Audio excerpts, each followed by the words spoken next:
Hola, muchísimas gracias, maestro Luis Humacata, por la invitación que me ha hecho para participar en el boletín informativo del GECLU, en específico en el programa de ediciones especiales Latinoamérica, Geografía del COVID-19. Muchas gracias también al doctor Gustavo T. Busay y a su equipo de colaboradores del Instituto de Investigaciones Geográficas de la Universidad Nacional de Luján. Gracias a todos y gracias por su asistencia. El tema que les voy a exponer se denomina Distribución y Evolución Espacial de la COVID-19 en México.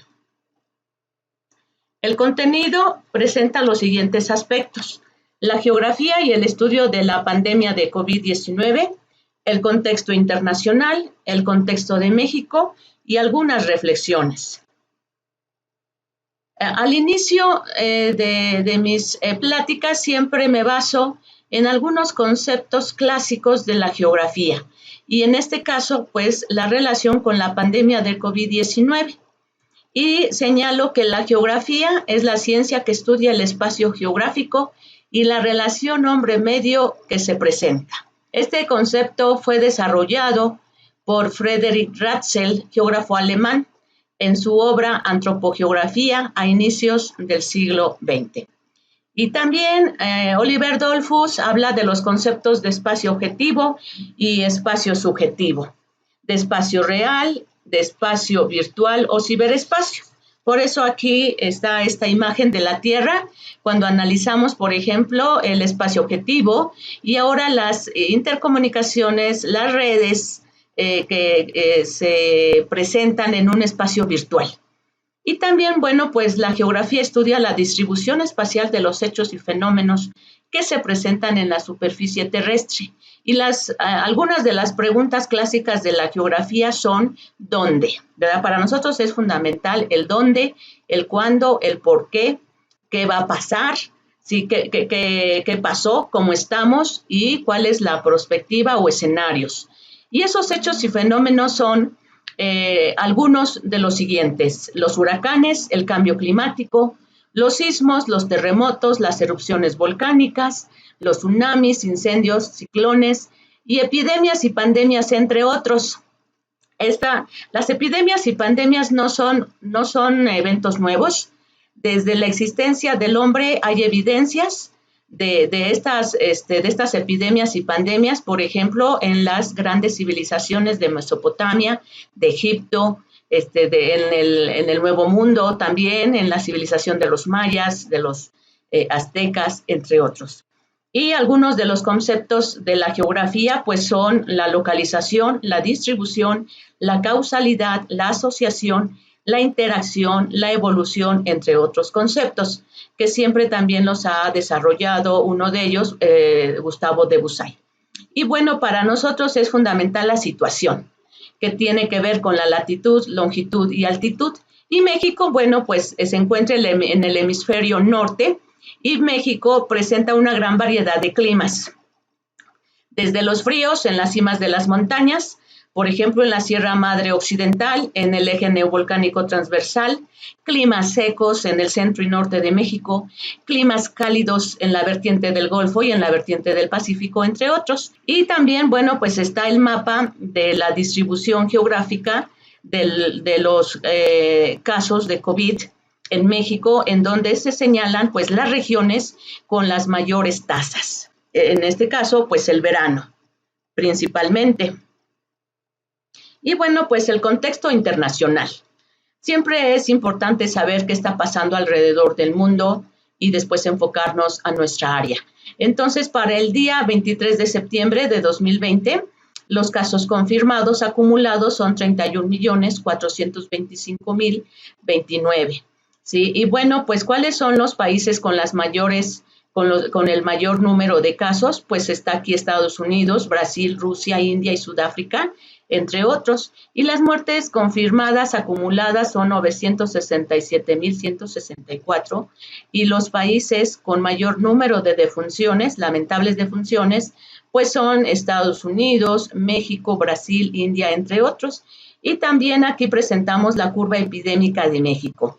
en la que observamos pues que va a ser gradual, aumentando gradualmente desde el inicio de la pandemia. El gobierno de México señaló que se iba a tratar de una pandemia larga a fin de no colapsar los servicios de salud. Y bueno, pues están gráficas de otros países, no para compararnos, porque no podemos ni debemos compararnos con ningún otro país, porque cada país tiene sus propias características geográficas, sociales, económicas, culturales y políticas. Hay países desarrollados y en vías de desarrollo, sí, pero sí es importante saber qué está pasando en estos países, saber cuáles son las alternativas de solución que están implementando, cuáles son los casos de éxito, cuáles son los errores, porque tenemos que aprender de todos, ¿sí? Entonces, por eso es fundamental. Actualmente, por ejemplo, en países de Europa como Francia, España, Reino Unido, actualmente Canadá, pues hay rebrotes. Entonces, no hay que quitar el dedo de renglón porque hasta ahora no hay cura. ¿Sí? Y bueno, pues aquí en la gráfica se señala que la región con mayor número de casos acumulados es la región de las Américas, casi la mitad. ¿Sí? Y bueno, pues a la derecha presento un cuadro con países y su población. ¿Sí? Y aquí los países con mayor población son la India, Estados Unidos, Brasil y México, y que precisamente son de los países más azotados hasta ahora por la pandemia. Entonces, tiene que ver la distribución de la población, la densidad de población y la población urbana, porque efectivamente hasta ahora la pandemia, los mayores valores se están registrando en áreas urbanas, aunque también se está difundiendo la pandemia en áreas rurales. Y bueno, para el caso de México, aquí señalo, bueno, pues el inicio de la pandemia en Wuhan el 10 de diciembre y el primer caso en América se registró el 21 de enero de 2020 y en México el primer caso importado fue de Italia en el 28 de febrero de 2020. La primera fase incluye del 28 de febrero al 23 de marzo de 2020. La difusión es en las zonas metropolitanas y áreas urbanas. Aquí observamos el mapa principalmente en capitales de los estados, ¿sí? En el centro occidente y norte. La movilidad es principalmente internacional y nacional. La segunda fase del 24 de marzo al 20 de abril de 2020 ya incluye la difusión de la pandemia en ciudades turísticas fronterizas del norte, así como en los estados de Tabasco, Sinaloa y Baja California. Y la tercera fase del 21 de abril al 31 de mayo de 2020 también se sigue expandiendo a capitales interiores. La tercera fase, nueva normalidad, a partir del 1 de junio, que se caracteriza por la implementación del semáforo de riesgo epidémico. Ejemplo, el semáforo actual del 14 al 27 de septiembre, en donde señala que los estados de color amarillo presentan un riesgo medio y se pueden aperturar diversas actividades económicas. Y el de color naranja, que es la mayor parte del estado, tiene un riesgo alto y que no hay que quitar el dedo de renglón. Hay mayor apertura a actividades económicas. De riesgo máximo no hay ningún estado. Y aquí presento una tendencia hasta el 18 de junio de 2020, en donde se observa que los casos van aumentando gradualmente, ¿sí? De manera significativa, y el caso de las defunciones va con menor significancia, pero se siguen dando, ¿sí?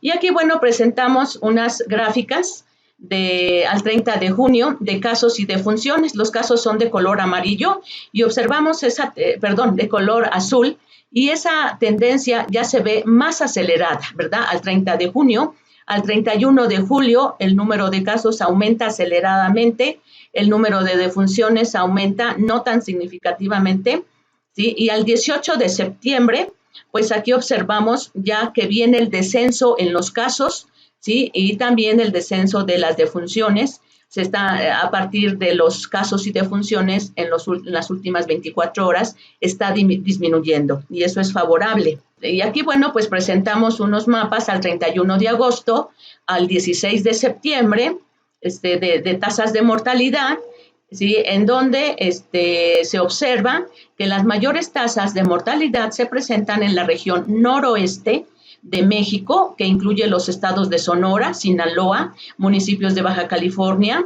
También, por supuesto, el centro de México, que incluye la Ciudad de México y municipios de la zona metropolitana del Valle de México y el estado de Tabasco.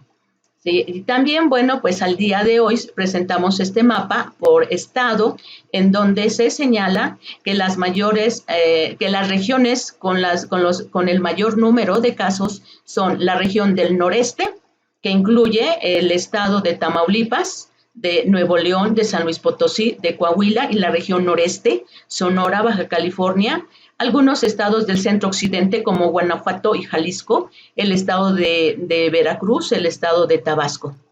Y están los datos a su derecha de los casos y defunciones en donde los mayores datos se concentran en la Ciudad de México, ¿sí? También en el estado de Guanajuato, el estado de Nuevo León, el estado de Tabasco y el estado de Veracruz, entre otros. Y bueno, pues aquí presentamos una gráfica del número de casos y defunciones, en donde se observa que el ACMEG o los puntos más altos se registraron en el mes de julio. Ya a partir de agosto empieza el descenso, repito, del número de casos y defunciones al día. Entonces, en México, al 23 de septiembre se registraron 710,049 casos confirmados y 74,949 defunciones. Por supuesto, ya vimos que no se concentran de manera regular.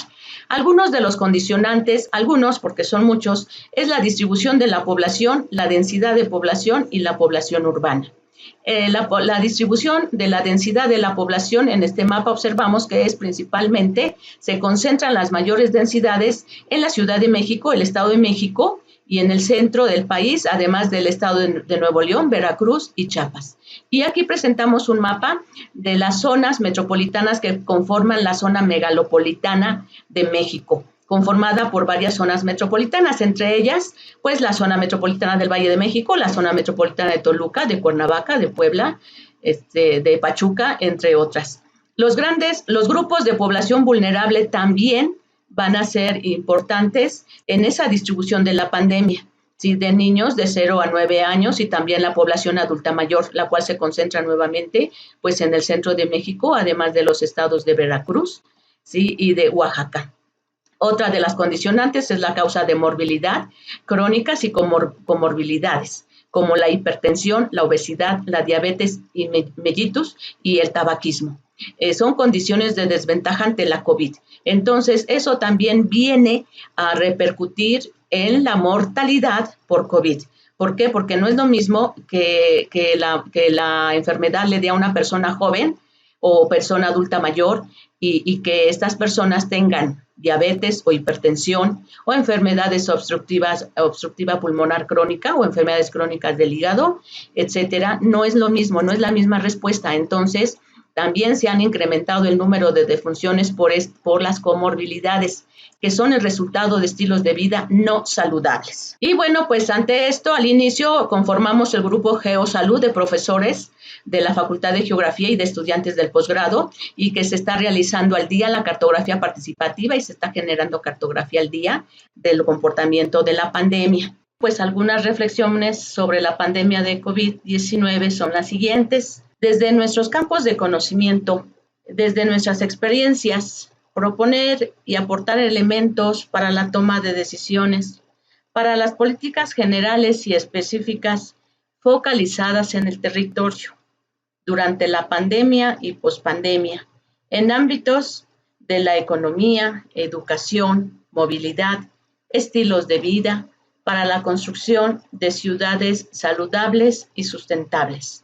¿Por qué hablo de ello? Porque la pandemia está teniendo los mayores estragos en las zonas metropolitanas y áreas urbanas, aunque en las demás etapas de la pandemia se está difundiendo a lugares rurales. Coadyuvar para una sociedad cada vez más informada, más resiliente ante los diferentes eventos. Hacer conciencia a toda la sociedad que la pandemia es un evento serio, crítico, y que estamos en una fase peligrosa que no hay que subestimar, debido a que el presidente de la OMS señaló que se espera que se incremente el número de defunciones por la llegada del invierno.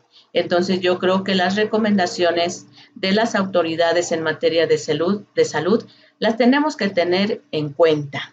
Y bueno, pues dicha situación pues puede agudizar las condiciones de salud de nuestra población.